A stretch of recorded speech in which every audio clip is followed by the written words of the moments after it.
Good morning बच्चों। देखो बच्चों, आज की अपनी जो क्लास है, इस क्लास में अपने चर्चा करेंगे अपने पॉलिटिकल साइंस की जो सेकंड बुक है। इस सेकंड बुक का अपने जो चौथा चैप्टर है, भारत के विदेश संबंध। इस चैप्टर से इस बार अपने बोर्ड परीक्षा की दृष्टि से कौन कौन से क्वेश्चन महत्वपूर्ण बन रहे हैं, उन क्वेश्चनों की चर्चा अपने आज की इस क्लास में करेंगे। देखो भैया, इस चैप्टर से अपने टोटल 3 क्वेश्चन आएंगे, ठीक है, जिनमें 2 क्वेश्चन तो आएंगे आपके 1-1 अंक के और एक क्वेश्चन आएगा आपके 3 अंक का। मतलब टोटल कितने अंक के क्वेश्चन आएंगे? 5 अंक के इस बार आपके बोर्ड एग्जाम में क्वेश्चन पूछे जाएंगे। तो कौन कौन से ऐसे क्वेश्चन है जो भैया बार बार रिपीट हो रहे हैं, बार बार पूछे जाते हैं? इस चैप्टर के अच्छे क्वेश्चन है, इस चैप्टर के ऐसे क्वेश्चन है जो परीक्षा की दृष्टि से महत्वपूर्ण है, काफ़ी मोस्ट है, उनके ऊपर चर्चा अपने आज की इस क्लास में करेंगे। चर्चा करने से पहले भैया आपको एक बात बता दूं कि अपने जब अभी हाल ही में इतिहास का पेपर हुआ था 2-3 रोज पहले, उसमें लगभग 95% क्वेश्चन जो है वो अपने most question plus pre board में से आए थे। ठीक है, जो बच्चे मेरे से पढ़ रहे हैं उनको ये पता है सबको। तो अब मैं आपको पॉलिटिकल के बारे में इतनी ही राय दूंगा कि जो दोनों बुक है अपने, जिनमें अपने 9 यानी 18 पार्ट है, ठीक है, इन 18 पाठों के जितने भी मोस्ट क्वेश्चन मैं आपको इस साल बता रहा हूं, ध्यान रखना, इस बार वाले, लास्ट ईयर वाले नहीं, इस बार वाले 2023 के अलग से एक प्लेलिस्ट बनी हुई है, आप उसमें देख लेना। 2023 के लिए जो 18 पाठों के जो मैं मोस्ट क्वेश्चन बता रहा हूं वो प्लस 2 प्री बोर्ड पेपर में ले चुका हूं और एक प्री बोर्ड पेपर अभी आपका फाइनल और लूँगा। इनको अगर आप तैयार कर लेते हो तो मैं दावे के साथ मैं कह सकता हूं कि आपके 80% से ऊपर नंबर आ जाएंगे, या दूसरी भाषा में कहें कि 80% से ऊपर पेपर इन्हीं क्वेश्चनों में से आ जाएगा। 80% से ऊपर बता रहा हूँ भैया मैं। अब जरूरी नहीं है 80 आए, वो 85 भी हो सकता है, वो 90 भी हो सकता है, वो 95 भी हो सकता है, वो 100 भी हो सकता है, जैसा लास्ट 2 बार हो चुका है। पिछले दोनों बार के जो पेपर है ये अपने 100% क्वेश्चन जो है वो अपने ही क्वेश्चनों में से आए हैं। समझ रहे हो आप मेरे कहने का मतलब? तो कहने का मतलब ये है भैया, आप जब भी तैयारी करो तो कम से कम जो क्वेश्चन मैं बता रहा हूँ इनको आप पहले ज़रूर से तैयार कर लो, फिर अगर आपको एक्स्ट्रा समय बचता है तो आप अपने हिसाब से और तैयारी कर सकते हो। अब अपने स्टार्ट करते हैं भैया क्वेश्चन नंबर 1। पहला क्वेश्चन है भैया, बांडुंग सम्मेलन कब आयोजित हुआ था? देखो भैया, बांडुंग सम्मेलन हुआ था अपने 1955 में। यही वह सम्मेलन है जिस सम्मेलन से गुटनिरपेक्षता की नींव पड़ी थी। गुटनिरपेक्ष आंदोलन का प्रारंभ जो है वो इसी सम्मेलन से हुआ था, ध्यान रखना है आपको। कई बार ऐसे ही पूछ लेते हैं कौन से सम्मेलन से गुटनिरपेक्ष आंदोलन की नींव पड़ी, तो कौन सा हो गया अपने बांडुंग सम्मेलन। क्लियर है? सेकंड क्वेश्चन की बात करते हैं भैया, नेफा या उत्तरी पूर्वी सीमांत के नाम से किस राज्य को जाना जाता है? तो ये राज्य है भैया अपने अरुणाचल प्रदेश। देखो, आपको याद हो जब चीन ने भारत पर हमला किया था ना, तो इसी क्षेत्र पर हमला किया था, नेफा पर ही। ठीक है, इसको प्राचीन समय में नेफा या उत्तरी पूर्वी सीमांत भी कहते थे। थर्ड क्वेश्चन है भैया, चीन ने भारत पर कब आक्रमण किया? अब देखो, ये क्वेश्चन ऐसा का ऐसा पूछा हुआ है बोर्ड एग्जाम में। अब इसने डेट दे दी है 20 अक्टूबर, 26 अक्टूबर, 26 सितंबर, 20 सितंबर। अब यहाँ पे बच्चे को लगभग बच्चों को पता है कि चीन ने भारत के ऊपर आक्रमण किया था 1962 में। 90% बच्चों को पता है, लेकिन डेट याद नहीं रखते कई बच्चे। तो यहाँ पे डेट आपको जरूर से ध्यान रखनी है, 20 अक्टूबर 1962। चौथा क्वेश्चन भैया, देखो इस क्वेश्चन में भी आपको एक छोटी सी बात बताऊंगा, थोड़ा सा ध्यान देना। पहले क्वेश्चन सोल्व कर लेते हैं। नाटो की स्थापना कब हुई? अब नाटो की स्थापना भैया सब याद रखते हैं। देखो यहाँ पर जी जो मेन चीज़ें हैं ना, इनकी आपको डेट जरूर से ध्यान रखनी है। अब से नाटो है, नाटो की स्थापना 4 अप्रैल 1949 को हुई थी। अब 90% बच्चे 1949 ही याद रखते हैं, तो ध्यान रखना 4 अप्रैल, कितने अप्रैल? 4 अप्रैल 1949 को हुई थी। इसका पूरा नाम क्या है? उत्तर अटलांटिक संधि संगठन। अंग्रेजी में बोले तो नॉर्थ अटलांटिक ट्रीटी ऑर्गेनाइजेशन।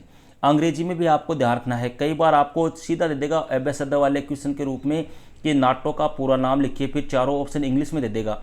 अब 90% बच्चे हिंदी में याद करते हैं उत्तर अटलांटिक संधि संगठन, और वहाँ पर इंग्लिश में आ जाए तो वहाँ पे कन्फ्यूजन हो जाती है। तो थोड़ा सा आपको इसका हिंदी इंग्लिश वर्जन भी आपको ध्यान रखना है, नॉर्थ अटलांटिक ट्रीटी ऑर्गेनाइजेशन। ठीक है, और वार्सा पैक्ट आपको पता ही है 1955 है। नेक्स्ट है भैया पंचशील समझौता कब और किन के मध्य हुआ था? भैया पंचशील समझौता हुआ था 29 अप्रैल। देखो ये सारे क्वेश्चन जो है वो बोर्ड एग्जाम में पूछे हुए, ध्यान रखना, और डेट सहित याद करनी है इनकी सबकी। 29 अप्रैल 1954 को हुआ था, भारत और चीन के मध्य हुआ था। भारत के प्रधानमंत्री थे पंडित जवाहरलाल नेहरू और चीन के थे भैया चाउ एन लाई, चाउ एन लाई। नेक्स्ट क्वेश्चन की बात करते हैं भैया, क्वेश्चन नंबर 6। सिंधु नदी जल समझौता कब व किसके मध्य हुआ? सिंधु नदी जल समझौता हुआ था भैया 1960 में, भारत और पाकिस्तान के मध्य हुआ था।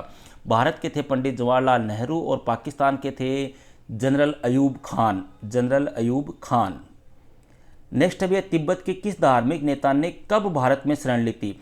भैया धार्मिक नेता का नाम था दलाई लामा, ठीक है, और शरण ली थी इसने 1959 में, 1959 में। नेक्स्ट भैया ताशकंद समझौता कब और किन के मध्य हुआ था? ताशकंद समझौता हुआ था भैया जनवरी 1966 में, ठीक है, भारत और पाकिस्तान के मध्य हुआ था। भारत के प्रधानमंत्री थे लाल बहादुर शास्त्री और पाकिस्तान के थे भैया general Ayub Khan. Okay, next question की बात करते हैं अपने, भारत ने परमाणु परीक्षण कब किए थे? भैया भारत 2 बार परमाणु परीक्षण कर चुका है, ध्यान रखना। पहली बार किया था 1974 में और दूसरी बार किया था 1998 में। दोनों की आपको महीना याद रखना हो तो दोनों का महीना कौन सा है? मई है, ठीक है, मई 1974, मई 1998।